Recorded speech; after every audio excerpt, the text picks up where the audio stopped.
മെസ്സിയും ഇന്റർ മയാമിയും നമ്മളെ club world കപ്പിൽ ഞെട്ടിച്ചു എന്ന് തന്നെ പറയണം കേട്ടോ.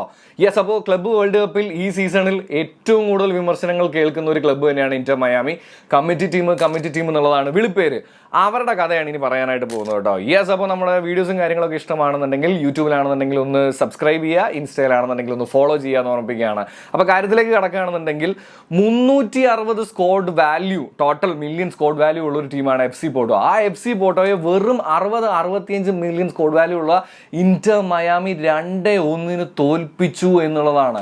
ആൻഡ് നമുക്കറിയാം, ഈ ഫിഫ വേൾഡ് കപ്പ് തുടങ്ങിയ സമയം മുതൽ ഇന്റർ മയാമിയും മെസ്സിയും ആയതുകൊണ്ട് മാത്രം ഏറ്റവും കൂടുതൽ കേൾക്കേണ്ടി വന്നിട്ടുള്ള, അതായത് ഹോസ്റ്റ് നേഷനെ കളിപ്പിക്കുക എന്ന് പറയുന്നത് പുതുമയുള്ളൊരു കാര്യമൊന്നും അല്ലെങ്കിലും അതിനും ഒരുപാട് വിമർശനങ്ങൾ കേൾക്കേണ്ടി വന്നുകൊണ്ടിരിക്കുന്ന സമയത്താണ് this match and this result. എൻ്റെ പൊന്നടാവേ. ആൻഡ് മെസ്സിയെക്കുറിച്ച് ഒരു കാര്യം കൂടെ പറയണം.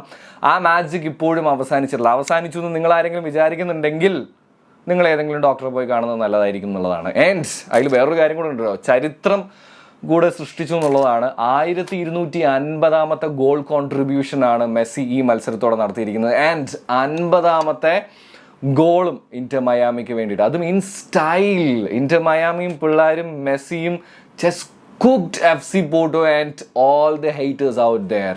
വേറെ ഒന്നും പറയാനായിട്ടില്ല, അത്ര അടിപൊളിയായിരുന്നു.